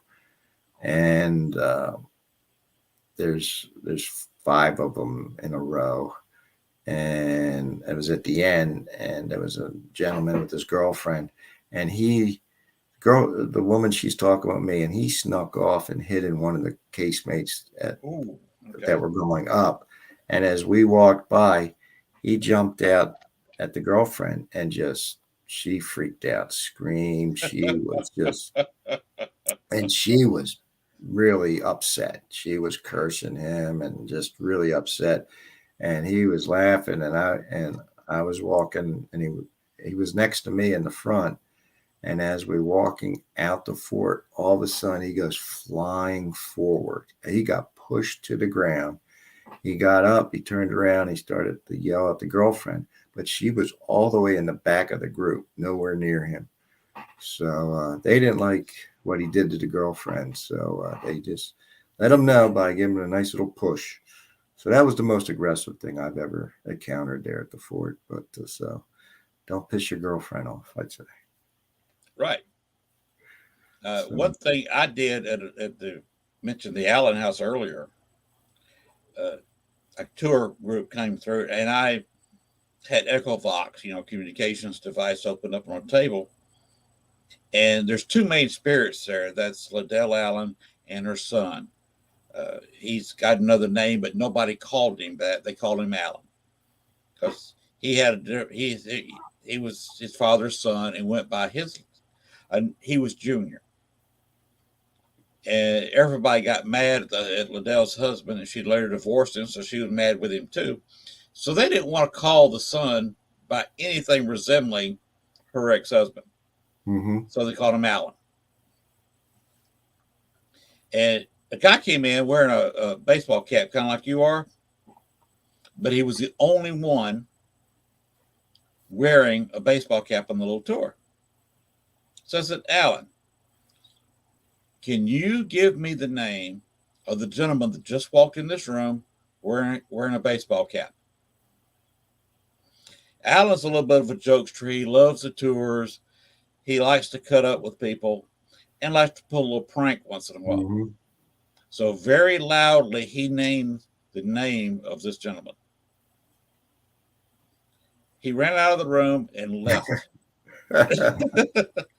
I mean, woo, gone. Yep. And that was on a Halloween night. And it was just, that wasn't much of a gag on my part. The gag was with Alan. Mm-hmm. Yep. But if you can get the spirit to scare the pudding out of somebody, they won't get hostile to you.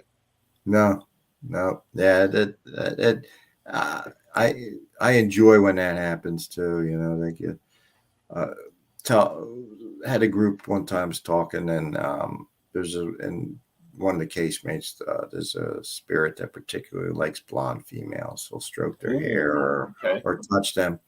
And it was, again, during October, and this telling the story, and there's this blonde female standing next to me, and she had, like a winter jacket, but it was I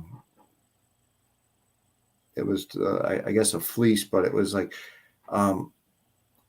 as I told, about the blondes and everything, all of a sudden she's saying, you can hear it, and she's saying something's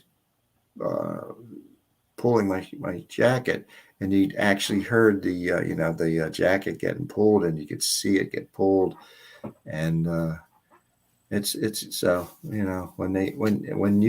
when you talk about something, you bring it up, and it actually happens. It's when it's so satisfying, and I think it doesn't scare him so much that because it happens, but you get those that the squirmish that have to scream and run for everything. Mm-hmm. Yeah, that's what's fun. That's why I've done many ghost tours. I've worked with tour groups in Chicago, given tours of Bachelor's Grove.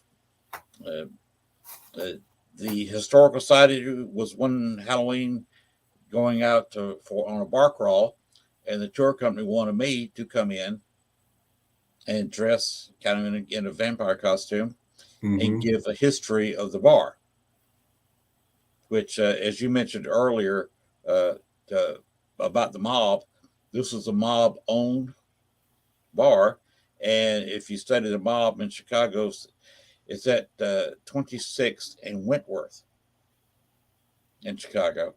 It was. They moved. Just completely shut that bar down and opened up another bar. Mm-hmm. But the 26th Street gang was the gang that Al Capone took over. Right. And he came from New York. And I run tours out of there. So I enjoyed myself.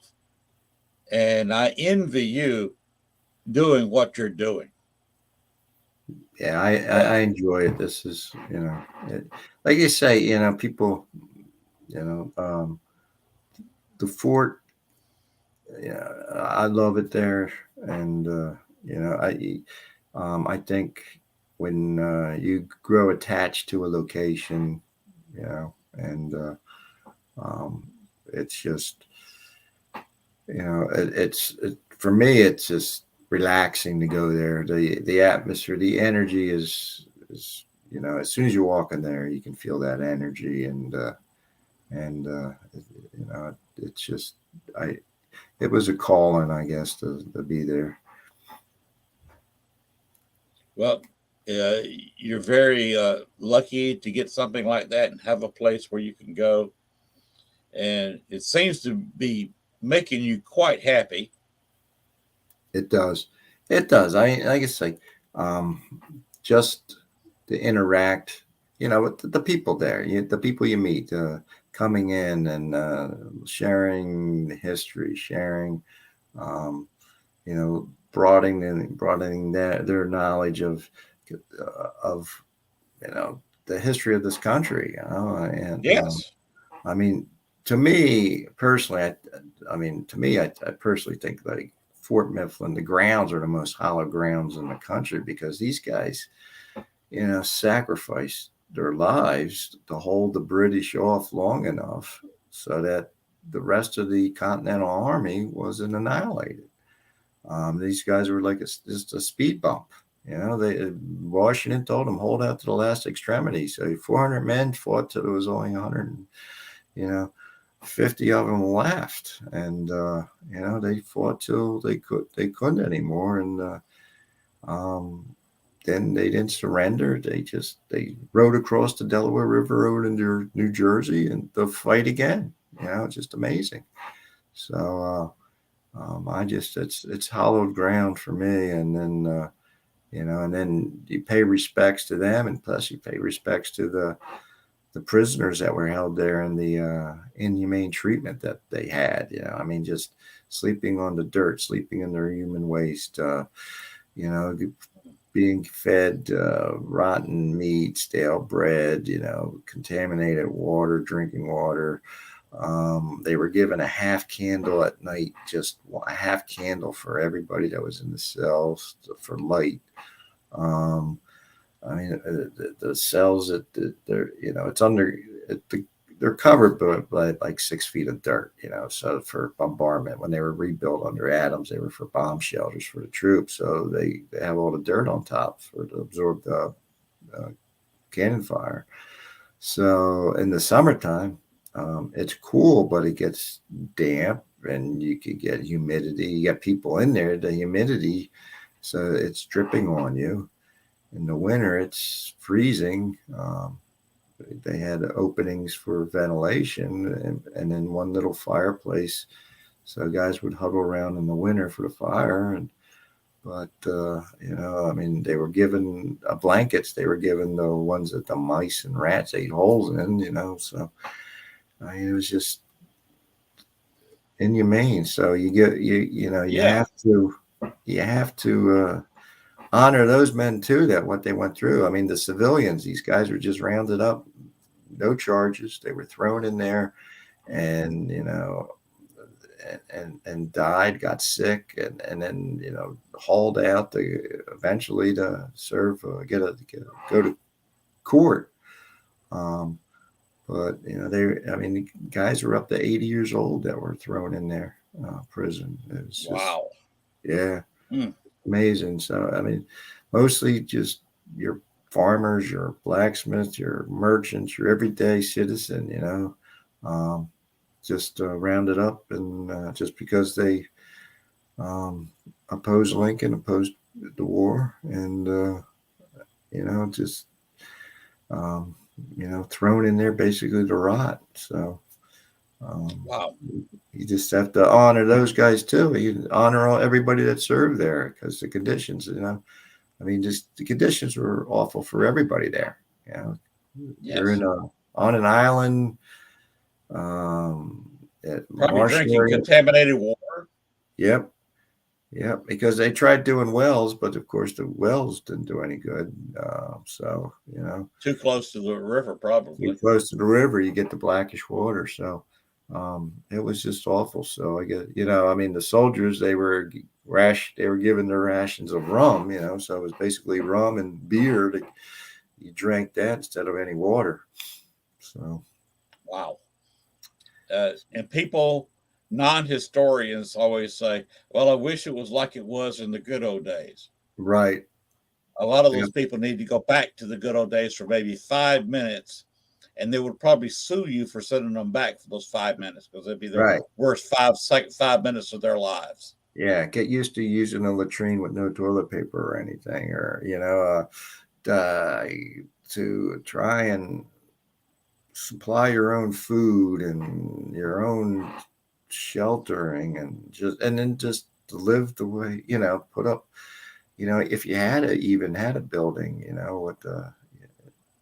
it's just, just brutal conditions. Yes. Yeah. But I've heard stories in Chicago before they got the water plants there to clean up the water before the sucking it in from Lake Michigan.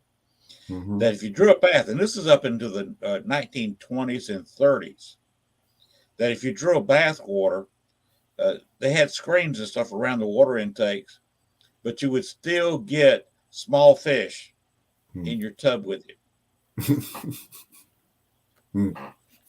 I can believe that, you know, because everything was right, you know, like Philadelphia came from the Delaware River or the Schuylkill River, and you know, and you know, your industrialized cities, you know, besides sewage, you know, you had the tanning industries, you had your meat processing industries, all that stuff would just go out.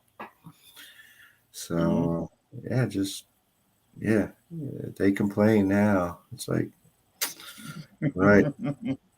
They Go couldn't back in survive. time. Yeah, they couldn't survive without the cell phone, you know. Yeah.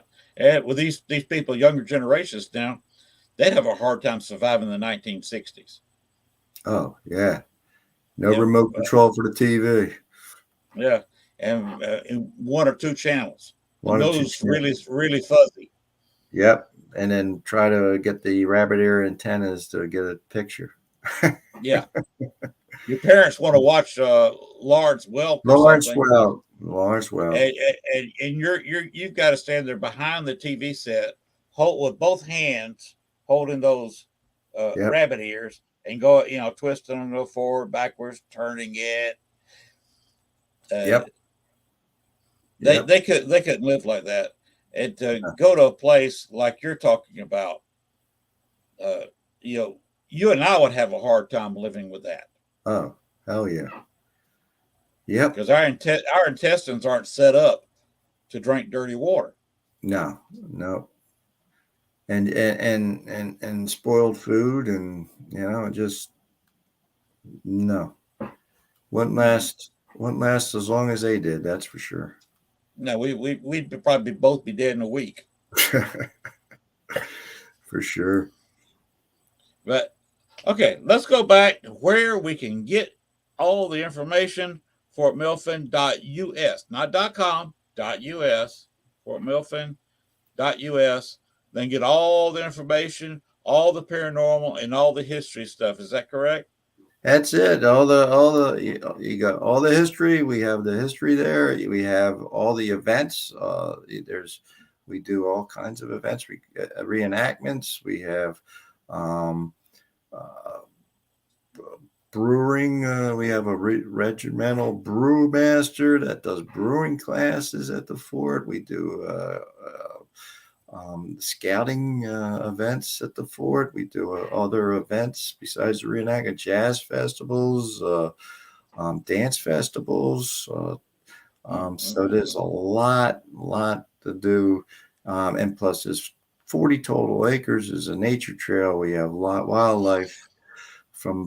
We have a bald eagle nest. We have water right on the water. You have waterfowl and just livestock. I mean the deer, the fox, the possums, the raccoons are right on the river. If you like river traffic, you can watch the barges, any kind of boat you want. We're right down by the Navy Yard, so they're redoing some naval ships. The JFK is mothballed there at the Navy Yard. Oh, so, really? Yeah. So that's wasn't that a carrier? Yeah, it's a JFK carrier. Yeah. It's mothballed right there. Now that's supposed to be towed. That and the Kitty Hawk was sold for scrap.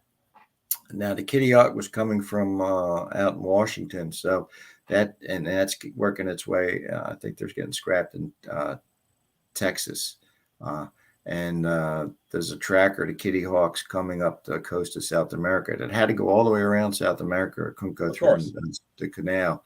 So too big fit through the Panama Canal. Yep. So that's being towed up, and that will end up in Texas. And then once the Kitty Hawk gets there, the JFK will be towed down to Texas then. So when that happens, we'll be doing our salutes. We'll shoot the cannons, and we'll probably have our people come out with and salute it with the muskets and stuff. Will they go past the fort? They'll go right past the fort. Yeah. That would be a time to be there. If you had a day to visit, that would be the day to visit. Yep. If anytime we have a naval ship that we know of, like there's a Penn's Landing up there in Philadelphia, a lot of times some excuse me, naval ships will call port of Philadelphia, and but if we know they're coming by, we will salute them with the cannon fire. And we had the tall ships a few years ago come up to Delaware, and what was so cool was the French tall ship. As it went by, it raised the Fort Mifflin flag up, and we saluted it with a volley, and then they saluted us back with their volleys. That was wow. Yeah, it was so cool. That must have been cool. I was there for 2 visits to the tall ships to Chicago. So that's an impressive event all by itself. Oh yeah, I mean the USS, the Coast Guard, the Eagle. I mean, there was tons of them, and they would go by right by the fort. That was so cool. Oh, so wow. Yeah, because we're right on the river, and the channel, it goes right in front of the fort. That that's why the fort was strategically built there, because anything that went up and down Delaware had to go past the fort. Right, man, had your permission to go up and down. Yeah, or you got shot at. Or you got shot at. Yep. So, well, I really appreciate you coming in tonight and talking about this. I appreciate you having me, because, like I say, I love spreading the word of the fort and getting more people knowing of the fort, knowledgeable, because you don't hear about it in any of the history books, but it's part of our history and part of the growth of America. So it needs to be, if you're not into the paranormal, it's just a history. Come out for the history. It's just a great place. And if you want for nature, come out for the nature.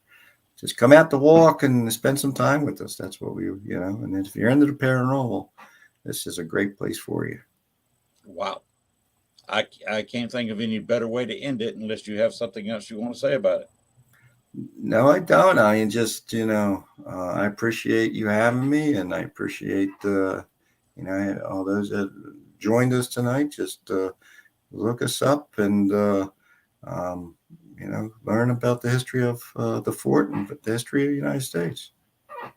Well, this will be on the WLFEDB.com site. It's also been recorded, of course, on the WLFEDB YouTube page. So they can always go by there and watch it. Anybody who's a fan of WLFE. And it's on my personal CARC. That's my paranormal group. Southeast Arkansas. That's what that stands for. So I have it capitalized SEARK. Okay. CARC. And Southeast Arkansas Paranormal Society with a little PS. And then my name, Lynn Dorman, just like it is right below my chin here. There we go, right there. And it's there. So if you know anybody who asks you a question, I would like to watch that show, just tell them to go to the CARC Lynn Dorman YouTube and look us up. And it's there. And what we've talked about tonight was very educational. My old college history teacher would have loved this. And been impressed that I was actually able to discuss history all night long. Yep. But the paranormal stories were fun. I've had a great time talking to you. We've had a few laughs, but sometimes I've kind of run this show kind of like Johnny Carson. One night might be a laugh every minute. Another show might be we got our serious talk on, maybe with a few chuckles. So that's I grew up with Joey Bishop, Johnny Carson. You remember those fellows? Oh, sure. Yep. That's how I like to do things, and I just love getting into the history and of course the paranormal. So it's been great having you. If you know anybody, I got to advertise for myself. If you know anybody that's got any event that's going on in your area, and they want to advertise it, just shoot me a message on Facebook Messenger. Is the easiest way to get hold of me, and I can host them on the show also to advertise their event. That sounds great.